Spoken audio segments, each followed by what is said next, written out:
राधे राधे सभी प्रिय भक्तजनों को श्री बांके बिहारी लाल जी के चैनल में आप सभी का स्वागत है। सबसे पहले वीडियो को लाइक कीजिए, चैनल को सब्सक्राइब कीजिए और बेल आइकन प्रेस कीजिए।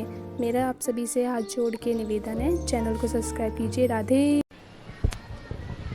स्वामी जी प्रणाम जी। स्वामी जी, मैं हरियाणा से आया हूँ, बहादुरगढ़ से, और आप कथा हम करीब एक साल भर से सुन रहा हूँ। हम वहाँ पर हनुमान जी के मंदिर के पुजारी हैं। अच्छा। और करीब आप लोगों के आशीर्वाद से 32 साल के आसपास सेवा कर रहा हूँ। हम और ये दो हैं, ये दोनों हम तो रहते हैं मंदिर में, आते हैं हम लोग, आप कथा जो सुनते हैं वो आपस में डिस्कस करते हैं जी, डेली। अच्छा स्वामी जी, मेरा 5 प्रश्न आपसे है जी। हमको सब पता है, कितने भाई बहन हमारे यहाँ बैठे हुए हैं, सब अपने अपने प्रश्नों के उत्तर लेने के लिए बैठे हुए हैं, तो हम सूक्ष्म रूप से पूछ रहे हैं और उत्तर आप चाहे 2 मिनट दो, चाहे 5 मिनट दो, उसका उत्तर मैं सुनना चाहता हूँ। बोलिए। एक मेरा जो लास्ट वाला प्रश्न पहले बता दे रहा हूँ मैं। कई कथाकार हमारे पास गए, मैंने उनसे प्रश्न पूछा लेकिन उनको प्रश्न का उत्तर नहीं दे पाए जी। वो तो मैं लास्ट में पूछूंगा, पहले जो मेरा प्रश्न वो सुन लीजिए आप। पहला प्रश्न मेरा स्वामी जी है, गुरु जी है कि जीवात्मा और आत्मा में क्या अंतर है, मोक्ष किसका होता है? जीवात्मा और आत्मा दोनों पर्याय हैं। ठीक। लिखा है गोस्वामी तुलसीदास जी ने, ईश्वर अंश जीव अविनाशी। तो यहाँ गोस्वामी तुलसीदास जी ने आत्मा को जीव अविनाशी, जीवात्मा कहा है। जीव और आत्मा ये दोनों एक ही हैं, दो नहीं हैं, पर्यायवाची हैं। चाहे जीव कह लीजिए, चाहे जीवात्मा कह लीजिए। ठीक जी। मोक्ष किसका होता है? मोक्ष जो होता है, मोक्ष का अधिकारी है मन। माया मरी न मन मरा, मर मर गया शरीर, आशा तृष्णा ना मरी, कह गए दास कबीर। तो जो हमारा मन है वही मोक्ष का अधिकारी है, क्योंकि आत्मा तो मोक्ष से और जन्म मृत्यु सबसे परे है। तो जो मन है, कहते हैं ना, सब मर गया, शरीर बूढ़ा हो गया, मन बुढ़ा नहीं हुआ। ठीक। तो मन को ही सारा सुख दुख मिलना है। ठीक। स्वामी, दूसरा प्रश्न मेरा है, मरने के बाद अपने कर्मानुसार, जैसा आप बता चुके हैं, जीव अन्य योनियों में चला जाता है। ठीक है। तो मेरे फिर पितर कैसे होते हैं? पितर ऐसे होते हैं कि जब हमारे पिता के पिता के पिता जो भी आज धरती पर नहीं है, वो जब यहाँ से मरकर जाते हैं तो सीधा पहले पितृलोक जाते हैं। वहां जाने के बाद, जैसे हमने बताया, 13 होने के बाद यमराज जी निर्णय लेते हैं कि अब आप पाप या पुण्य के अनुसार अब कहाँ जाएंगे, स्वर्ग जाएंगे, नरक जाएंगे या अन्य तमाम योनियों में जाएंगे। तो कुछ लोग तो अपने कर्मों के बस किसी भी योनि में चले गए। माना कि हमारे दादाजी परदादा जो भी हैं, कोई शेर बन गया, शेर कर्मों के अनुसार। अब हमने उनके नाम से यहाँ पिंडदान दिया, गया जी में तर्पण किया, जहां भी किया, तो हुआ क्या, वो शेर की योनि में जहां है, यदि उन्हें कोई कष्ट है, भूखे मर रहे हैं या कोई कष्ट तकलीफ है, तो ये पिंडदान का पुण्य उनको उस योनि में प्राप्त होगा जहां वो है। किसी भी योनि, बंदर से लेकर चींटी से लेकर हाथी तक जहां है वो उन्हें, यदि वो मनुष्य बने हैं तो मनुष्य की योनि में उनको प्राप्त हो जाएगा, जहां है वहां मिलेगा। ठीक है। परंतु कुछ लोग ऐसे होते हैं, ट्रेन लेट होने से हमें स्टेशनों में एक वेटिंग रूम बनाया जाता है, वेटिंग हॉल बनाया जाता है, जहां ट्रेन लेट हो गई तो आप वेट कर सकते हैं।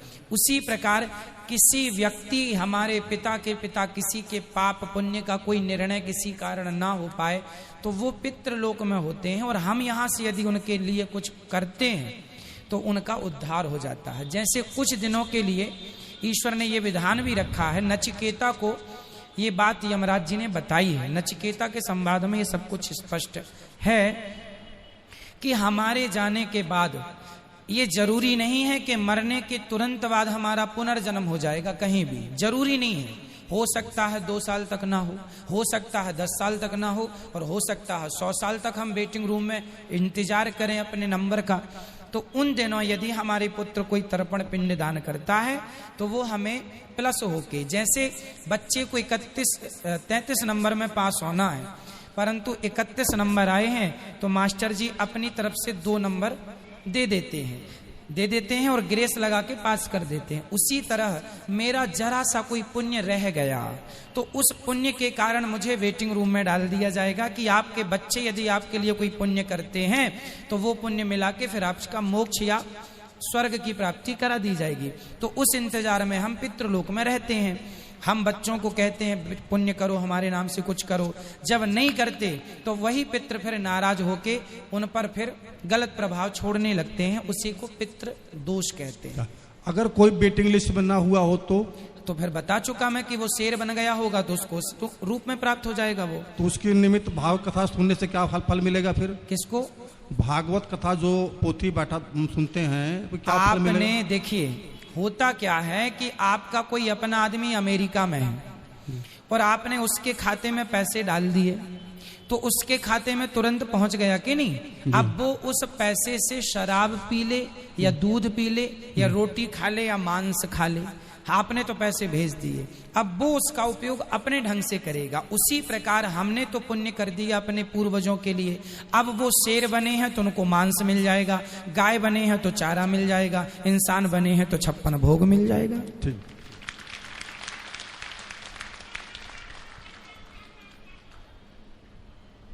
स्वामी जी मेरा ये अंतिम प्रश्न यह है आपसे जी कि आपने भी कई बार बता चुका है, हमने भी कई और संतों सुन चुके हैं और थोड़ा सा जानते भी हैं कि जो हम कर्म पिछले जन्म में किए हैं, ठीक है, वहाँ हम भोग रहे हैं। हाँ, अच्छा किए हैं तो बुरा किए हैं तो भोग रहे हैं। जब मेरा कर्म पिछले जन्म का समाप्त हो जाएगा तो हमारी जीवन यात्रा से खत्म हो जाएगी, ठीक है, तो हम यहाँ कर क्या रहे हैं?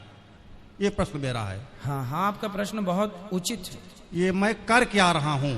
हम मारा जा रहा हूँ तो जब मारा गया, दशरथ जी को ऐसा कर मिला तो जन्म कर मिला, तो हम यहाँ पर कर क्या रहे हैं?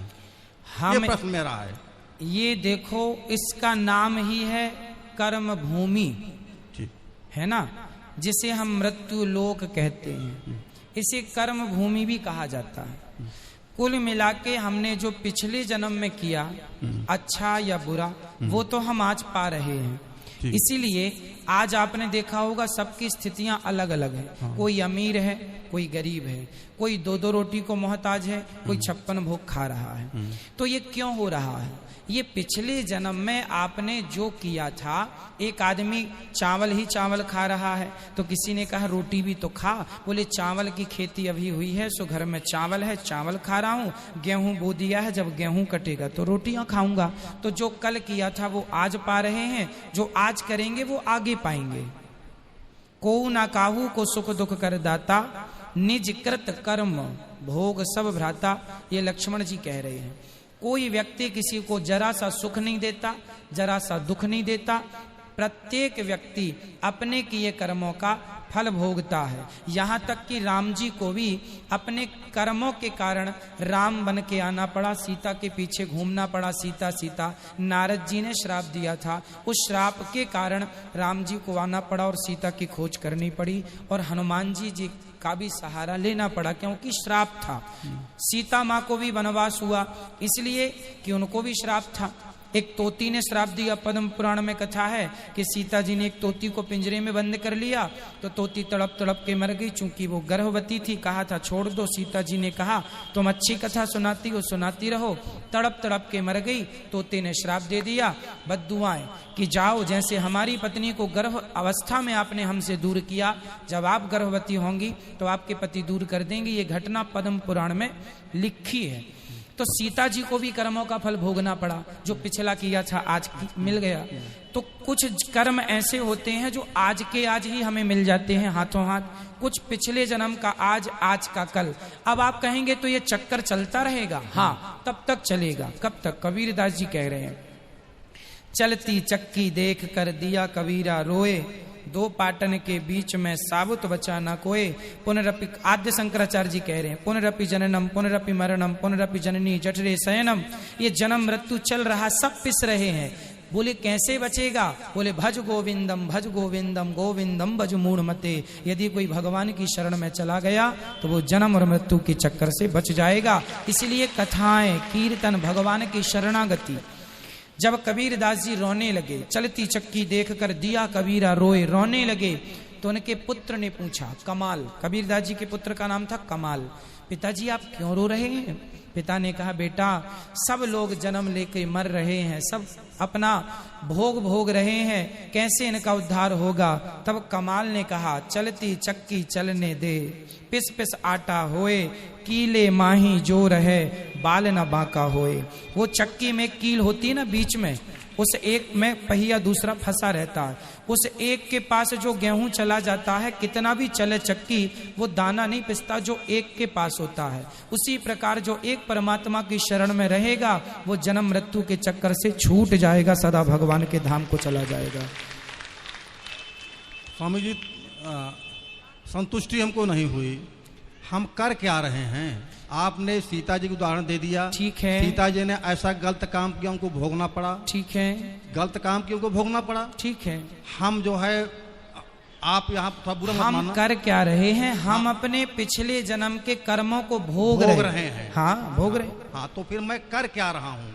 भोग रहे हैं, भोग तो रहे हैं। अब अच्छा जो आज करेंगे वो आगे आपको मिल जाएगा, बुरा करेंगे वो भी आगे मिलेगा। और यदि समर्पण भगवान के चरणों में अपना पाप पुण्य, प्रभु मैं आपका हूँ, मैं आपको कभी भूलूं नहीं, यदि अपने आप को उठा के भगवान के चरणों में समर्पित कर देंगे तो पाप पुण्य दोनों से बच के मोक्ष की प्राप्ति हो जाएगी, भगवत धाम मिलेगा। ये सार तत्व है। आप कह रहे हैं प्रेजेंट में हम, वर्तमान में हम क्या भोग रहे हैं, क्या कर रहे हैं, क्या कर रहे हैं? मैं क्या कर रहा हूँ? मैं प्रेजेंट में क्या कर रहा हूँ? आप प्रेजेंट में क्या कर रहे हैं? आप और हमने अपने कर्मों का ये फल भोग रहे हैं।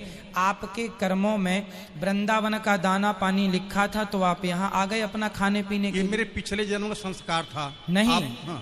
हमारी आपकी पूरी हिस्ट्री, हाँ। हमारी पूरी कहानी लिखी हुई है। किस तारीख को आपको कहाँ जाना है, क्या जाके क्या बोलना है, क्या करना है, ये पहले से तय है। तो आप पहले से जो तय था, अच्छा तय कहाँ से हुआ? आपके कर्मों को देखकर। पिछले जन्म जब आपका यमराज के पास, जब आप पिछली बार मरे होंगे ना, और मर के जब यमराज के पास गए होंगे तो आगे जन्म की पूरी आपकी कहानी लिख दी जा चुकी होगी कि आप अगले जन्म में अब मनुष्य बन के जाएंगे, आज फलानी तारीख को आप जाके अनिरुद्धाचार्य जी से ये सवाल करेंगे, ये उत्तर मिलेगा, इसके बाद आप यहाँ जाएंगे, यहाँ खाएंगे, ये पानी पिएंगे, सब कुछ लिखा है। क्यों लिखा है? क्योंकि पिछले जन्म के हिसाब से आपका ये लिखा गया है ना। अब यदि समर्पण कर दोगे भगवान में तो ये सब कुछ डिलीट हो जाएगा, मोक्ष की प्राप्ति हो जाएगी, जन्म मृत्यु से खत्म। अब जो कुछ करें हम भगवान को समर्पण कर दें। हाँ, इसलिए कहता हूँ तुदीयम वस्तु गोविंद तुभ्यमेव समर्पय। जो भी अच्छा करो, जो भी करो, हम तो कहते हैं कर्म नहीं, अपने आप को उठाओ और भगवान के श्री चरणों में समर्पित कर दो, तो अपने आप अच्छे बुरे कर्म सब चले जाएंगे, फिर मोक्ष होगा। स्वामी जी छोटा सा प्रश्न और जी। हम आपकी कथा से प्रभावित बहुत हुए हैं, हम लोग यहाँ पर पोथी पाठ बैठवाना चाहते हैं। ठीक है। दो सदस्य आए हुए हैं। अब थोड़ा सा मेरा कुछ अटपटा प्रश्न ये है कि हम जब ब्राह्मणों को बुलाते हैं तो पहले उनकी चेकिंग करते हैं। ठीक है। ये मंत्र को उच्चारण कर सुनाओ हमको। हाँ। ब्राह्मण को, कुछ को, मैं किसी की निंदा नहीं कर रहा हूँ, कुछ लोग अशुद्ध मंत्र बोलते हैं। ठीक है। तो ऐसे हम आपकी फेस पर पोथी पाठ बैठाने के लिए आया हुआ हूँ। ठीक है। हम बैठा रहे हैं आपके फेस पर। ठीक है। अब आपके जो ब्राह्मण हैं वो कैसे करते हैं ना जी, यहाँ सुनिए, मैं आपकी बात रोक रहा हूँ। हाँ। यहाँ पर क्षमा कीजिएगा, यहाँ पर जितने ब्राह्मण पोथी पाठ करते हैं पहले उन ब्राह्मणों का यहाँ विद्वान ब्राह्मणों के द्वारा पूरा टेस्ट होता है। हाँ, पूरा। आप यहाँ देखेंगे कथा होने के 3 दिन पहले से ब्राह्मणों का परीक्षण चालू होता है। सभी ब्राह्मणों से संध्या पूछी जाती है, संकल्प पूछा जाता है और भागवत जी पूछी जाती है, ये वाला श्लोक सुनाइए, ये वाला पूरा शुरू से अंत तक कोई भी पन्ना खोल के दिया जा सकता कोई भी श्लोक, पर ब्राह्मण जितने यहाँ बैठे हैं आप भी आ जाइएगा, और यहाँ 200-300 जो भी ब्राह्मण बैठे हैं आप किसी को भी खड़ा कर लीजिएगा। वो बिल्कुल धारा प्रवाह पाठ करने वाले हैं तो ही यहाँ बैठते हैं। यहाँ 1000 ब्राह्मण आते हैं नाम लिखाने, उन 1000 में केवल 200-250 ब्राह्मणों का नाम लिखा जाता है, क्योंकि बाकी लोग उस योग्य नहीं होते। जो योग्य हैं, जो पढ़ सकते हैं, जो कर सकते हैं, आप लोग विश्वास करते हैं इस फेस पर, तो ये हमारी परम जिम्मेदारी है कि हम आप लोगों का विशेष ध्यान रखें और आपकी भावनाओं को ठेस ना लगे, इसका पूरा ख्याल रखते हैं। एक छोटा सा प्रश्न आपके पक्ष में है जी। ये पक्ष है कि देखो, हर व्यक्ति एक समान नहीं होता है, हर समाज एक समान नहीं होता है जी। हम इसलिए कह रहे हैं, आपने कई बार कहा जब कोई हमारी गलती हो तो आप लोग बता दिया करो जी। तो ये गलती हम लोग डिस्कस किए हैं, जो आपकी थोड़ी सी क्या है, जो मेरे मन भावना है जी। आप फिल्मी वालों की बड़ी शिकायत करते हैं। ठीक है। फिल्मी वालों में भी कुछ ऐसे होंगे जो तमाम दान धर्म करते होंगे, कुछ ऐसे भी होंगे जो कि जो है पुण्य कार्य करते होंगे, लेकिन किसी एक व्यक्ति का नाम पूरे समाज का आप नाम लेते हैं, ये कैसा है? ये हमको उत्तर मत दो, वो समझना अपने आत्मा से आप। ठीक है। दूसरा प्रश्न मेरा ये है जी। देखो, हमारे मान लो पिताजी हैं, शराब पी रहे हैं या निकृष्ट कर्म कर रहे हैं, अगर वो बीमार होते हैं तो मैं उनका इलाज कराऊंगा। ठीक। लेकिन कई बार ये कह चुके हो कि ऐसे जो हैं उनको डंपर में भरो, हरिद्वार में डाल दीजिए।